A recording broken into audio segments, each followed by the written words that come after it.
क्या आप समय की कदर करना सीखना चाहते हैं? क्या आप हर दिन को बेहतर और प्रोडक्टिव बनाना चाहते हैं? तो हाउ टू बी डिसिप्लिन्ड आपके लिए है एक ऐसा गाइड जो आपको सिखाएगा समय प्रबंधन, टाल मटोल को दूर करने और अपने जीवन के सबसे अहम कामों पर फोकस करने की कला। लेखक शेल्डन हाउ की ये किताब ही आपके अंदर छुपे अनुशासन को जगाने का जरिया बन सकती है। आइए इस ज्ञानवर्धक यात्रा की शुरुआत करते हैं। ठंडी सर्दियों की शाम थी। ऋतिक, जो कि दिल्ली के एक छोटे से फ्लैट में अकेला रहता था, अपनी जिंदगी से परेशान था। उसकी नौकरी बस ठीक ठाक चल रही थी, लेकिन अंदर से उसे लगता था कि वो अपनी जिंदगी में कुछ बड़ा नहीं कर रहा। अक्सर वो सोचता कि आखिर उसे चाहिए क्या। एक रात जब वो यूं ही बेड पर पड़ा मोबाइल स्क्रॉल कर रहा था, उसकी नजर एक बुक रिव्यू पर पड़ी।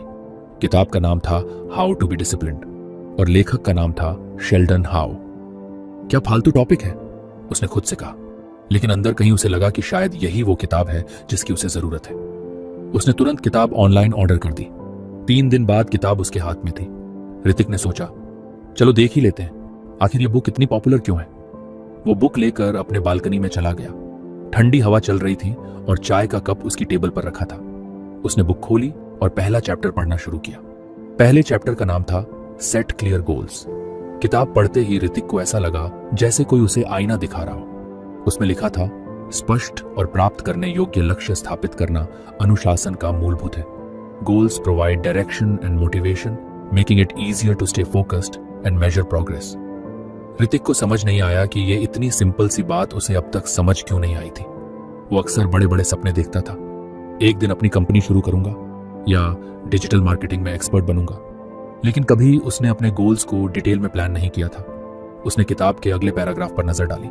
वहां लिखा था, if you don't know where you're going you'll never get there. इस एक लाइन ने उसे झकझोर दिया। सही बात है, उसने सोचा। मैं हमेशा यह सोचता हूं कि कुछ करना है, लेकिन करना क्या है ये पता ही नहीं होता। उसने किताब को बंद किया और बालकनी से उठकर अंदर चला गया। उसने अपने रूम का सबसे शांत कोना चुना और अपनी नोटबुक लेकर बैठ गया। उसने सोचा कि पहली बार अपनी लाइफ में वो कुछ क्लियर गोल्स बनाएगा। पहली लाइन उसने लिखी, 1, अपनी फिटनेस पर ध्यान देना है, अगले 6 महीने में 10 किलो वजन कम करना है। 2, डिजिटल मार्केटिंग के 3 एडवांस कोर्स पूरे करने हैं। 3, हर महीने 5 नई किताबें पढ़नी है। लिखने के बाद उसने नोटबुक बंद की और एक अजीब सी राहत महसूस की। ये सब करना इतना आसान तो नहीं था, लेकिन पहली बार उसने अपने गोल्स को इतना साफ साफ लिखा था। अगले दिन जब वो सुबह उठा तो उसने अपनी लाइफ का पहला गोल शुरू करने की कोशिश की। उसने अलार्म 6 बजे लगाया था, लेकिन जब अलार्म बजा तो उसने तुरंत स्नूज बटन दबा दिया। 5 मिनट और, उसने खुद से कहा। वो 5 मिनट कब 1 घंटे में बदल गए उसे पता भी नहीं चला। जब उसकी आंख खुली तो उसने दीवार घड़ी की ओर देखा। 7:30 हो चुके थे। यार, आज भी नहीं हो पाया, उसने गुस्से में खुद से कहा। फिर उसे अपनी किताब की याद आई। उसने बुक निकाली और फिर से पहला पेज पढ़ा। उसमें एक लाइन थी, failure is a part of the process, don't be discouraged by small setbacks, focus on getting back on track. उसने मुस्कुराते हुए खुद से कहा, चलो ये तो किताब ने पहले ही समझा दिया था, कोई बात नहीं, कल से सही। उस शाम उसने एक और काम किया। उसने अपने रूम की दीवार पर एक बड़ा सा चार्ट लगाया और उसमें अपने गोल्स लिख दिए। उसके बगल में उसने छोटे छोटे बॉक्स बनाए। हर बार जब वो अपना कोई काम पूरा करता तो वो एक बॉक्स में टिक करता। धीरे धीरे अगले कुछ दिनों में उसने सुबह जल्दी उठने की आदत डालनी शुरू कर दी। वो पहली बार पार्क में जॉगिंग के लिए गया। पार्क में ठंडी हवा और भागते हुए लोगों को देखकर उसे महसूस हुआ कि उसे अपनी जिंदगी को लेकर सीरियस होना ही पड़ेगा। वापस आकर उसने किताब का अगला हिस्सा पढ़ा। वहां लिखा था, break your goals into smaller manageable steps, a big goal can feel overwhelming but smaller steps make it achievable. ये तो काफी सही बात है, उसने सोचा। उसने अपने फिटनेस गोल को छोटे छोटे टास्क में डिवाइड कर दिया। पहले हफ्ते सिर्फ 15 मिनट जॉगिंग करूंगा, दूसरे हफ्ते 20 मिनट, फिर धीरे धीरे 30 मिनट। किताब का पहला चैप्टर जैसे उसकी लाइफ का गाइड बन गया था। वो हर बार उसे पढ़ता और अपनी लाइफ में अप्लाई करने की कोशिश करता। लेकिन लाइफ इतनी आसान कहाँ होती है। एक दिन उसकी माँ का कॉल आया। उन्होंने कहा, तुमने पिछले 2 हफ्तों से फोन क्यों नहीं किया, हम यहाँ कितने परेशान हैं। ऋतिक को अचानक एहसास हुआ कि वो अपने गोल्स में इतना खो गया था कि उसने अपने परिवार से बात करना ही बंद कर दिया था। उसने फौरन माँ को कॉल बैक किया और उनकी बात ध्यान से सुनी। उसने सोचा कि शायद सेट क्लियर गोल्स का मतलब सिर्फ करियर और फिटनेस नहीं, बल्कि अपने रिश्तों को भी बैलेंस करना है। उसने अपनी नोटबुक निकाली और एक और लाइन लिखी, 4, हर हफ्ते अपने पेरेंट्स को कॉल करना और उनके साथ टाइम बिताना। इस तरह ऋतिक की लाइफ धीरे धीरे बदलने लगी। वो हर रात सोने से पहले अपने दिन का रिव्यू करता। अगर उसने कोई टास्क मिस कर दिया होता तो वो उसे अगले दिन की लिस्ट में जोड़ लेता। किताब के पहले चैप्टर ने उसे समझा दिया था कि गोल्स सिर्फ लिखने के लिए नहीं होते, बल्कि उन्हें जीना होता है। उसने सीखा कि गोल्स की वजह से उसकी जिंदगी में एक दिशा आई थी, लेकिन कहानी यहां खत्म नहीं होती। ऋतिक को समझ आ गया था कि यह सिर्फ शुरुआत है। शेल्डन हाउ की किताब का पहला चैप्टर तो एक झलक मात्र थी। उसे बाकी के चैप्टर पढ़ने थे और उन पर काम कर। अगर आपको हमारी फ्री समरी अच्छी लगती है तो आप हमारे चैनल को सब्सक्राइब कर सकते हैं, हमारी मेंबरशिप खरीद सकते हैं या हमें यूपीआई के थ्रू सपोर्ट कर सकते हैं। अब समरी पर वापस चलते हैं। वो खुद से मुस्कुराकर बोला, अब देखो ये किताब मेरी जिंदगी कैसे बदलती है। ऋतिक ने अगले कुछ दिनों में अपने पहले गोल्स पर अच्छा खासा काम कर लिया था। उसे लगा कि अब उसकी लाइफ धीरे धीरे पटरी पर आ रही है। उसके दीवार वाले चार्ट पर कई बॉक्स टिक हो चुके थे और हर टिक उसे एक नई एनर्जी देता था। उसने सोचा कि अब वक्त आ गया है किताब का अगला चैप्टर पढ़ने का। रात के खाने के बाद वो अपने फ्लैट के छोटे से कोने में बैठा। सामने उसकी किताब रखी थी। उसने कपड़े की बुकमार्क हटाई और अगला पेज पलटा। दूसरा लेसन था, डेवलप अ रूटीन। पढ़ते ही उसे लगा कि ये तो वही चीज है जो हमेशा उसकी सबसे बड़ी कमजोरी रही है। उसकी लाइफ इतनी बेतरतीब थी कि कोई भी चीज कभी प्लान के हिसाब से नहीं होती। कभी वो रात को देर तक जागता, कभी सुबह लेट उठता। वीकेंड्स तो पूरी तरह से यूं ही निकल जाते थे। किताब में लिखा था, creating a consistent daily routine helps in building habits that reinforce discipline. A structured schedule minimizes distractions and promotes productivity by allocating specific times for tasks. Hrithik ने किताब के हर शब्द को ध्यान से पढ़ा। उसे एहसास हुआ कि अगर वो सच में अपनी लाइफ में डिसिप्लिन लाना चाहता है तो उसे एक स्ट्रिक्ट रूटीन अपनाना पड़ेगा। उसने खुद से कहा, रूटीन बनाने का मतलब ये नहीं कि लाइफ बोरिंग हो जाएगी। इसका मतलब है कि मैं अपने टाइम का सही इस्तेमाल करना सीखूंगा। उसने तुरंत अपनी नोटबुक उठाई और लिखा, मेरा परफेक्ट रूटीन। 1, सुबह 6 बजे उठना। 2, 6:15 से 7 बजे तक एक्सरसाइज। 3, 7:30 तक ब्रेकफास्ट। 4, 8 बजे से 12 बजे तक वर्क टाइम। 5, 1 घंटे का लंच ब्रेक। 6, 1 बजे से 5 बजे तक फिर से काम। 7वीं शाम को 1 घंटा खुद के लिए, पढ़ाई, स्किल्स सीखने या रिफ्लेक्शन के लिए। 8वीं रात को 10 बजे तक सो जाना। रूटीन प्लान करना आसान था, लेकिन उसे फॉलो करना, वो ऋतिक को पता था कि यह सबसे मुश्किल पार्ट है। उसने सोचा, चलो कल से ट्राई करते हैं। अगली सुबह जब उसका अलार्म 6 बजे बजा तो उसे पहले दिन जैसा ही एहसास हुआ। उसने कुछ देर के लिए फिर से स्नूज बटन दबा दिया, लेकिन तभी उसे याद आया कि वो अब अपनी पुरानी आदतों पर नहीं लौट सकता। उसने झट से अलार्म बंद किया और बिस्तर से उठ खड़ा हुआ। उसने अपने फोन में टाइमर लगाया और अपने रूटीन के हिसाब से एक्सरसाइज शुरू की। शुरुआत में उसके शरीर को उठने में बड़ी मुश्किल हुई। उसे हर मिनट ऐसा लगा जैसे वो फिर से वापस सो जाए। लेकिन उसने किताब के उस हिस्से को याद किया जहां लिखा था, habits hard to build initially, लेकिन consistency makes them easy over time. पहले कुछ दिन उसके लिए बहुत स्ट्रगल वाले थे। कभी कभी वो ब्रेकफास्ट के टाइम पर बैठा ये सोचता कि क्या रूटीन बनाना सही फैसला था। लेकिन जैसे जैसे दिन बीतने लगे वो रूटीन का मजा लेने लगा। रूटीन का सबसे अच्छा असर उसकी प्रोडक्टिविटी पर हुआ। अब जब वो अपने काम पर बैठता तो उसका पूरा फोकस काम पर होता। उसे पता था कि उसने पहले से ही हर काम के लिए एक टाइम स्लॉट अलॉट किया है, इसलिए उसे सब कुछ ठीक से करने का टाइम मिलेगा। एक दिन ऑफिस में उसके मैनेजर ने उससे कहा, ऋतिक, तुमने पिछले हफ्ते जितना काम किया है वो शायद ही किसी ने किया होगा। तुम ठीक तो हो? ऋतिक ने मुस्कुराते हुए कहा, सर बस कुछ डिसिप्लिन में आ रहा हूं। शाम को जब वो घर लौटा तो उसे एहसास हुआ कि रूटीन सिर्फ टाइम को मैनेज करने का तरीका नहीं है, ये लाइफ को बेहतर बनाने का जरिया भी है। उसने अपने खाली वक्त में नई किताबें पढ़नी शुरू की। वो हर दिन रात को सोने से पहले अपनी दिनचर्या का रिव्यू करता। लेकिन लाइफ इतनी सीधी नहीं थी। एक रविवार को उसके दोस्त राहुल का फोन आया, भाई आज मूवी देखने चल रहे हो? ऋतिक को कुछ कंफ्यूजन हुआ। मूवी का मतलब था कि उसका शाम का पढ़ाई का टाइम मिस हो जाएगा। लेकिन फिर उसने सोचा, रूटीन का मतलब ये नहीं कि मैं अपनी लाइफ को एंजॉय करना छोड़ दूं, कभी कभी ब्रेक लेना भी जरूरी है। उसने खुद से एक नई बात सीखी, रूटीन का मतलब स्ट्रिक्ट रूल्स नहीं बल्कि बैलेंस है। अगले कुछ दिनों में उसने अपने रूटीन को और फ्लेक्सिबल बनाया। उसने अपने शेड्यूल में फ्री टाइम के स्लॉट भी जोड़े। ये वो वक्त था जब वो कुछ भी कर सकता था, फैमिली से बात, दोस्तों के साथ घूमना या सिर्फ आराम करना। किताब में एक और इंटरेस्टिंग लाइन थी, A rigid routine can sometimes feel like a burden. Allow some flexibility to accommodate unexpected events. उसने महसूस किया कि रूटीन ने उसे एक बेहतर इंसान बना दिया है। उसकी लाइफ में अब एक स्ट्रक्चर था। पहले जहां वो हर काम लास्ट मिनट तक टालता था, अब वो समय पर अपने टास्क पूरे कर लेता था। लेकिन कहानी यहां खत्म नहीं होती। ऋतिक को एहसास हुआ कि रूटीन बनाने से उसका सफर शुरू हुआ है, लेकिन अभी उसे अपनी आदतों को और गहराई तक ले जाना है। किताब में अभी और लेसन्स बाकी थे। उसने खुद से वादा किया कि वो हर लेसन को पढ़ेगा, समझेगा और अपनी जिंदगी में उतारेगा। और इसी उम्मीद के साथ उसने अगले चैप्टर पर जाने के लिए किताब को धीरे से बंद कर दिया। कुछ हफ्ते बीत चुके थे और ऋतिक अपनी रूटीन को लेकर काफी सहज महसूस करने लगा था। अब सुबह जल्दी उठना, वर्कआउट करना और दिन को प्रोडक्टिव तरीके से बिताना उसकी आदत में शामिल हो चुका था।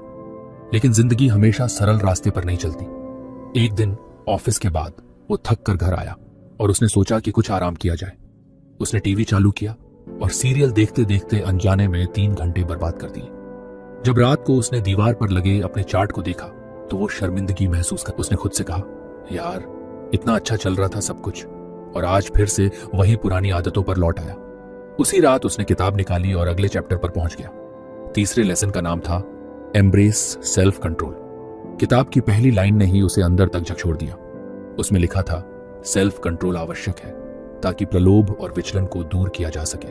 Resisting short term pleasures in favour of long term goals is the foundation of discipline living. Hrithik ने खुद से कहा, यही तो मेरी सबसे बड़ी प्रॉब्लम है।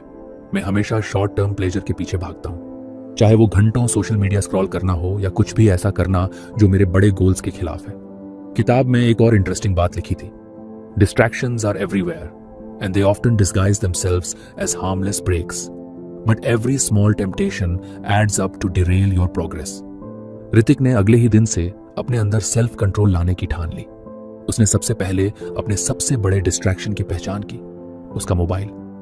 उसने अपने फोन से सारी अनावश्यक एप्स डिलीट कर दी और स्क्रीन टाइम लिमिट सेट कर दी। उसने तय किया कि वो दिन में सिर्फ एक बार सोशल मीडिया चेक करेगा, वो भी सिर्फ 15 मिनट के लिए। पहले दिन ये करना उसके लिए बहुत मुश्किल था। कई बार उसका मन हुआ कि वो फोन उठाकर इंस्टाग्राम खोल ले, लेकिन उसने खुद को रोक लिया। किताब में लिखा था, सेल्फ कंट्रोल एक मसल है, the more you use it the stronger it becomes.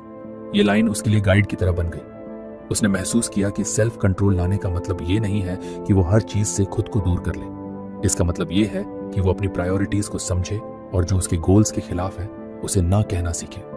कुछ दिन बाद एक और चुनौती उसके सामने आई। शनिवार की शाम उसके दोस्त उसे कॉल करके पार्टी के लिए बुला रहे थे।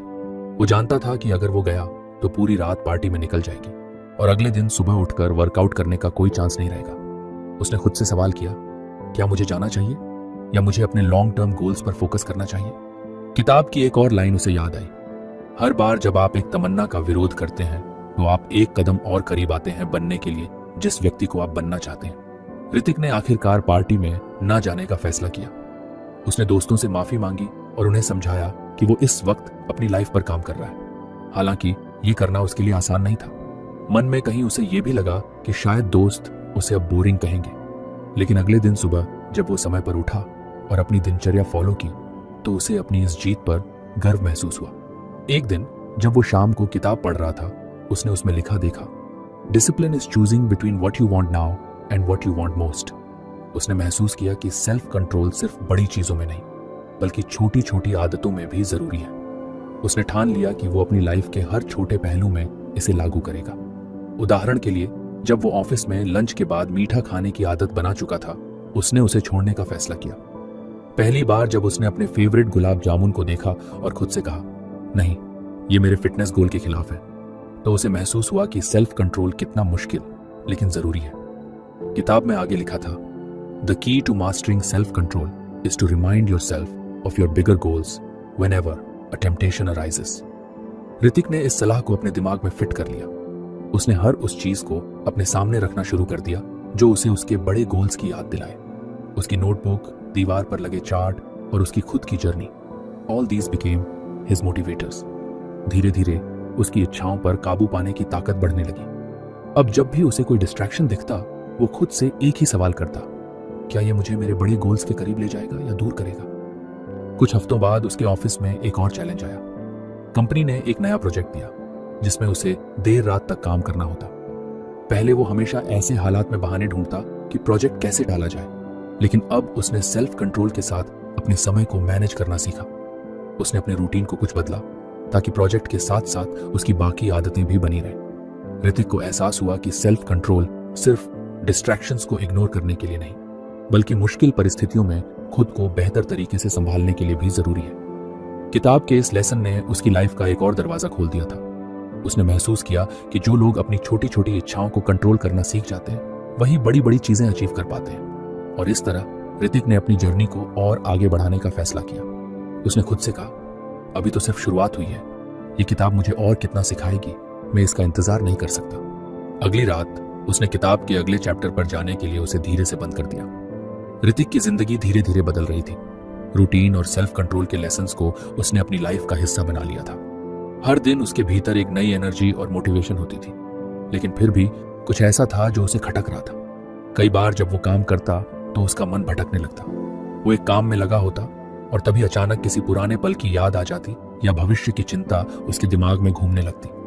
कभी वो सोचता कि अगर प्लान्स काम नहीं किए तो क्या होगा, या कभी उसे लगता कि वो अपनी पुरानी गलतियों के बारे में सोचकर वक्त बर्बाद कर रहा है। एक दिन जब वो शाम को अपने फ्लैट की बालकनी में बैठा था तो उसने खुद से कहा, मैंने डिसिप्लिन और सेल्फ कंट्रोल पर तो काफी काम कर लिया है, लेकिन ये ध्यान क्यों भटकता रहता है। उसे लगा कि ये शायद अगला लेसन सीखने का सही वक्त है। उसने किताब निकाली और अगले चैप्टर पर पहुंचा। चौथे लेसन का नाम था प्रैक्टिस माइंडफुलनेस। किताब में लिखा था, माइंडफुलनेस मेंटेनिंग फोकस और रिड्यूसिंग एंग्जायटी में मदद करता है। By being present in the moment, individuals can better manage their thoughts and emotions, leading to improved decision making and productivity. Hrithik ने इस लेसन को पढ़ना शुरू किया और उसे महसूस हुआ कि ये उसकी जिंदगी की सबसे बड़ी परेशानी का जवाब हो सकता है। उसने सोचा, मैं अक्सर या तो अतीत में जीता हूं या भविष्य की चिंता में खो जाता हूं, लेकिन शायद मैं अभी के पल को जीने में असफल हूं। किताब में एक और लाइन थी जिसने उसका ध्यान खींचा, the mind is like a monkey always jumping from one thought to another. Mindfulness helps you tame this monkey and bring it to the present moment. Hrithik ने तुरंत इस लेसन को अपनी जिंदगी में लागू करने का फैसला किया। अगली सुबह जब उसने अपना वर्कआउट खत्म किया तो उसने एक नई प्रैक्टिस शुरू की। उसने इंटरनेट पर देखा कि माइंडफुलनेस मेडिटेशन कैसे किया जाता है। उसने अपनी बालकनी में एक शांत जगह चुनी, आंखें बंद की और गहरी सांसें लेने लगा। पहले कुछ मिनटों तक उसका दिमाग हर दिशा में भागता रहा, कभी ऑफिस के काम की चिंता, कभी किसी पुराने झगड़े की याद। लेकिन उसने खुद से कहा, जो भी ख्याल आए उन्हें आने दो, लेकिन मैं अपनी सांस पर फोकस करूंगा। धीरे धीरे उसने महसूस किया कि उसके विचार धीमे हो रहे हैं। जैसे जैसे वो गहरी सांस लेता गया, उसका मन शांत होता गया। पहली बार उसे ऐसा लगा कि वो अपने दिमाग को कंट्रोल कर पा रहा है। किताब में लिखा था, माइंडफुलनेस न ही बंद करने के बारे में है, ये देखने के बारे में है कि वे बिना किसी निर्णय के देख रहे हैं और सौम्य ढंग से अपनी ध्यान को वापस प्रस्तुत कर रहे हैं। इस प्रैक्टिस को उसने अपनी डेली रूटीन का हिस्सा बना लिया। हर सुबह और रात को सोने से पहले वो 10 मिनट के लिए मेडिटेशन करता। इसका असर उसकी पूरी जिंदगी पर दिखने लगा। जब वो ऑफिस में काम करता तो अब उसका फोकस पहले से बेहतर था।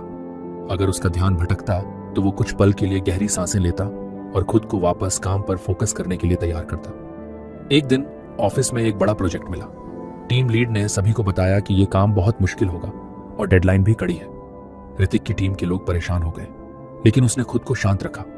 उसने अपनी माइंडफुलनेस प्रैक्टिस का इस्तेमाल किया। जब बाकी लोग घबराहट में इधर उधर बातें कर रहे थे, ऋतिक ने चुपचाप एक प्लान बनाया। उसने अपने हिस्से का काम छोटे छोटे हिस्सों में बांट लिया और हर दिन के लिए एक टास्क तय किया। उसकी शांत और व्यवस्थित अप्रोच देखकर टीम लीड ने उसकी तारीफ की। उसने किताब की एक और लाइन याद की, माइंडफुलनेस न केवल आपको दबाव के बीच शांत रहने में मदद करती है, बल्कि आपकी सोच को स्पष्ट करने और बेहतर निर्णय लेने में मदद करती है। माइंडफुलनेस का असर उसकी पर्सनल लाइफ पर भी हुआ। पहले जब वो दोस्तों के साथ होता तो अक्सर उसका ध्यान कहीं और होता था, लेकिन अब वो हर बातचीत में पूरी तरह मौजूद रहता। उसे एहसास हुआ कि जब आप अपने करीबी लोगों को अपना 100% ध्यान देते हैं तो रिश्ते भी मजबूत होते हैं। एक दिन उसने अपनी माँ को फोन किया। जब वो बात कर रही थी तो उसने खुद से वादा किया कि वो उनका हर शब्द ध्यान से सुनेगा। पहले जहां वो फोन पर सिर्फ हाँ ठीक है कहकर बात खत्म कर देता था, अब वो उनकी बातों पर प्रतिक्रिया देता और उनकी भावनाओं को समझने की कोशिश करता। माइंडफुलनेस का सबसे बड़ा असर उसकी चिंता और तनाव पर हुआ। पहले वो छोटी छोटी बातों पर परेशान हो जाता था, लेकिन अब जब भी उसे तनाव महसूस होता, वो गहरी सांस लेकर खुद को याद दिलाता, मैं इस पल में हूं, अभी जो है वही सच है, बाकी सब मेरे दिमाग का खेल है। किताब में एक और लाइन थी जिसे उसने अपने वर्क स्पेस की दीवार पर लिखकर लगा दिया, the present moment is the only place where life truly exists, learn to live in it. धीरे धीरे माइंडफुलनेस उसकी जिंदगी का हिस्सा बन गई। उसने महसूस किया कि इस एक प्रैक्टिस ने उसकी सोच, काम और रिश्तों में गहराई ला दी है। अब वो हर दिन को खुली आंखों और खुले दिल से जीता था। ऋतिक को समझ आ गया था कि माइंडफुलनेस सिर्फ मेडिटेशन तक सीमित नहीं है। ये हर उस पल में मौजूद हो सकता है जब आप खाना खा रहे हो, काम कर रहे हो या किसी से बात कर रहे हो। एक शाम जब वो बालकनी में बैठा था तो उसने आसमान की तरफ देखा। सूरज ढल रहा था और बादल हल्के नारंगी रंग के हो गए थे। उसने उस पल को पूरी तरह महसूस किया। पहले वो इन छोटी छोटी चीजों को नजरअंदाज कर देता था, लेकिन अब उसे एहसास हुआ कि यही पल जिंदगी को खूबसूरत बनाते हैं। किताब के इस लेसन ने उसकी सोच को बदल दिया था। उसने खुद से कहा, अगर मैं हर पल को ध्यान से जीना सीख जाऊं तो शायद जिंदगी की हर चुनौती आसान हो जाएगी। और इसी वादे के साथ उसने किताब को अगले चैप्टर के लिए बंद कर दिया। ऋतिक की लाइफ धीरे धीरे ट्रैक पर आ रही थी। माइंडफुलनेस, सेल्फ कंट्रोल और रूटीन की मदद से वो पहले से कहीं ज्यादा प्रोडक्टिव और शांत महसूस करने लगा था। लेकिन लाइफ हर वक्त एक जैसी नहीं रहती। कभी कभी सब कुछ सही करने ये उसकी पहली बड़ी जिम्मेदारी थी।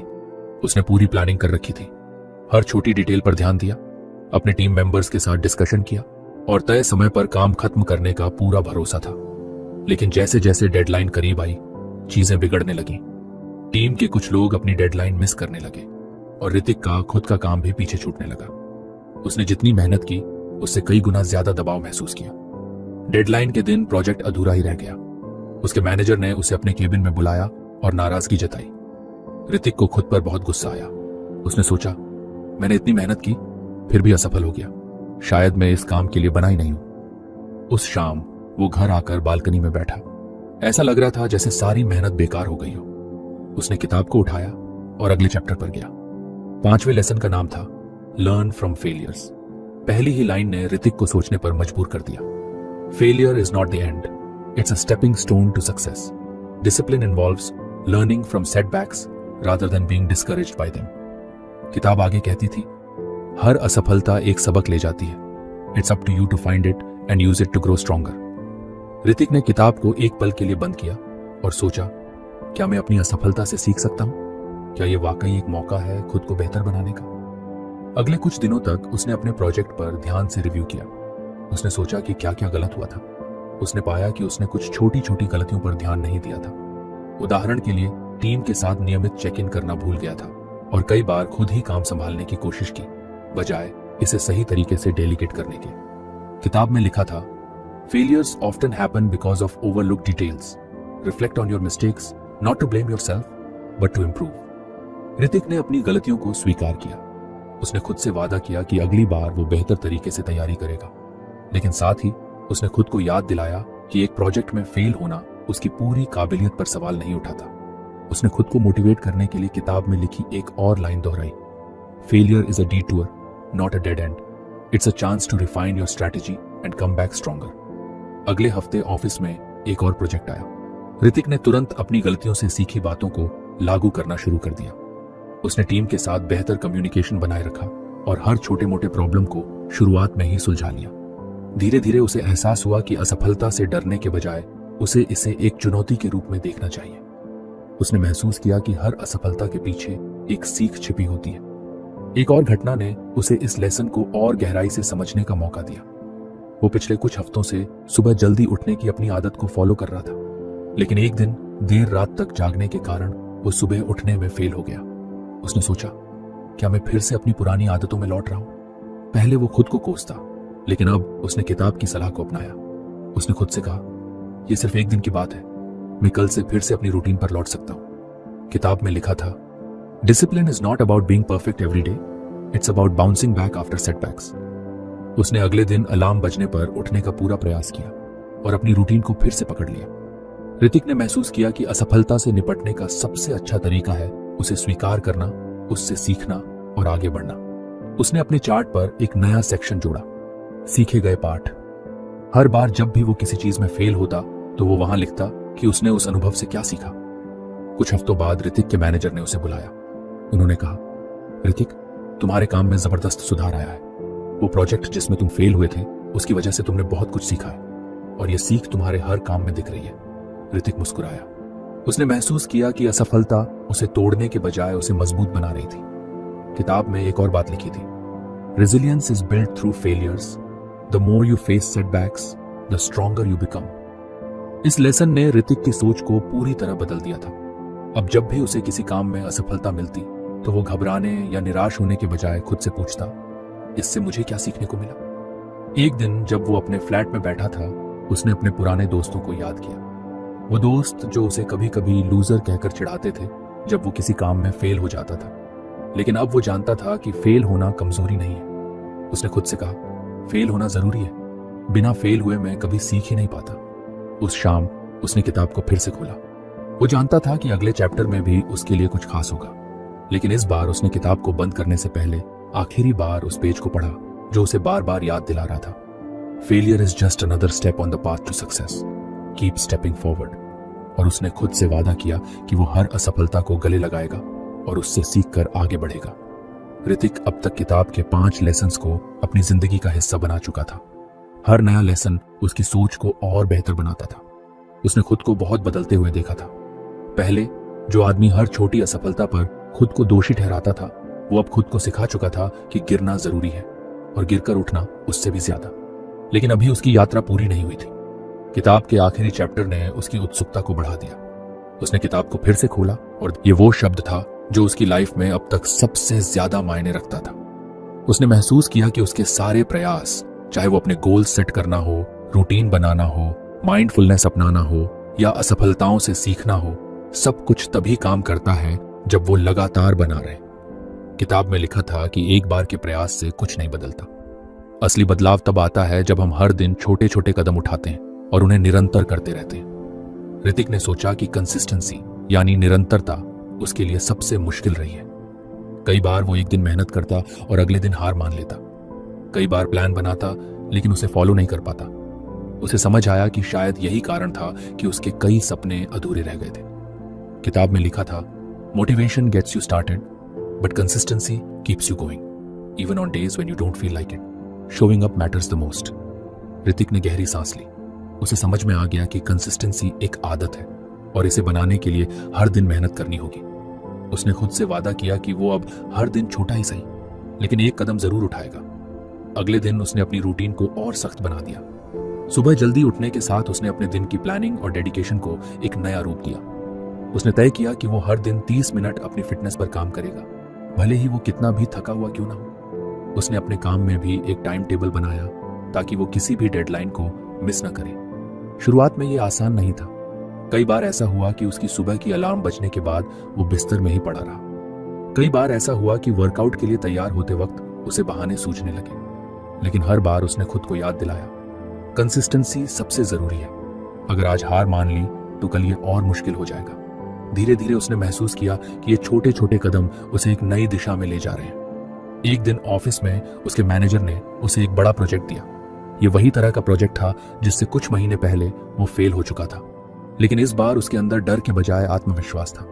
उसने खुद से कहा, इस बार मैं अपने प्लान को सिर्फ बनाऊंगा नहीं बल्कि उसे लगातार फॉलो भी करूंगा। ऋतिक ने काम की शुरुआत छोटे छोटे हिस्सों में बांटकर की। उसने अपनी टीम के साथ नियमित मीटिंग्स रखी और हर किसी के काम का फीडबैक लिया। उसने खुद के लिए एक टाइम टेबल बनाया और हर टास्क को समय पर पूरा किया। जब भी उसका ध्यान भटकता या उसे थकान महसूस होती तो वो गहरी सांस लेकर खुद से कहता, बस एक और कदम, बस एक और कोशिश। धीरे धीरे उसका काम समय पर और बिना किसी बड़ी गलती के खत्म होने लगा।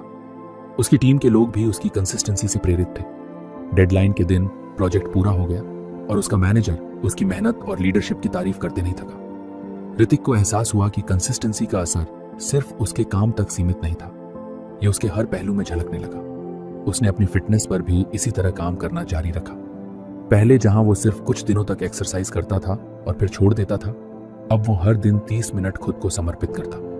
उसका शरीर और मन दोनों पहले से ज्यादा मजबूत और ऊर्जावान महसूस करने लगे। ऋतिक ने देखा कि कंसिस्टेंसी सिर्फ बड़ी बड़ी चीजों में नहीं बल्कि छोटी छोटी आदतों में भी असर डालती है। उसने ये भी तय किया कि हर रात सोने से पहले वो किताब पढ़ेगा, भले ही सिर्फ एक पन्ना क्यों ना हो। एक दिन जब वो अपने पुराने दोस्तों से मिलने गया तो उन्होंने कहा, तू बहुत बदल गया है ऋतिक। पहले तुझे हर छोटी बात पर चिंता होती थी और अब लगता है जैसे तुझे सब कुछ संभालना आता है। ऋतिक ने मुस्कुराते हुए कहा, यह बदलाव धीरे धीरे हुआ है। मैंने बस हर दिन छोटा सा कदम उठाया और कंसिस्टेंसी बनाए रखी। उसने अपने दोस्तों को किताब के लेसन्स के बारे में बताया। उसने कहा, कंसिस्टेंसी का मतलब है कि तुम हर दिन अपने आप से एक वादा निभाओ।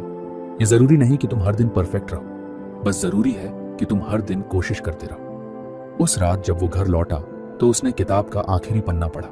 उसमें लिखा था, discipline is not the goal, it's the journey. Keep going and you'll find that success becomes a habit, not a destination. Hrithik ने किताब को बंद किया। उसने महसूस किया कि उसकी जिंदगी अब बदल चुकी थी, लेकिन उसने यह भी समझा कि यह सफर कभी खत्म नहीं होगा। हर दिन एक नई चुनौती होगी, एक नई सीख होगी और एक नया मौका होगा खुद को बेहतर बनाने का। उसने किताब को अपनी टेबल पर रखा और खिड़की से बाहर देखा। चांद की रोशनी उसके कमरे को हल्का सा रोशन कर रही थी। उसने गहरी सांस ली और खुद से वादा किया कि वो इस सफर को कभी नहीं छोड़ेगा, क्योंकि अब उसे पता था कि असली खुशी किसी मंजिल तक पहुंचने में नहीं, बल्कि उस सफर को पूरी ईमानदारी और मेहनत से जीने में है। और यहीं से ऋतिक की कहानी खत्म नहीं हुई, ये तो बस एक नई शुरुआत थी। तो दोस्तों, ये थी हाउ टू बी डिसिप्लिन्ड किताब की झलक, एक ऐसा मार्गदर्शक जो आपके जीवन को नई दिशा दे सकता है। अगर आपको ये ऑडियो बुक पसंद आई हो तो इसे शेयर करें, लाइक करें और ऐसे ही प्रेरणादायक कंटेंट के लिए सब्सक्राइब करें। आप सुन रहे थे A2 ऑडियो बुक, जहां किताबें बोलती हैं। फिर मिलेंगे एक नई किताब के साथ। तब तक के लिए धन्यवाद।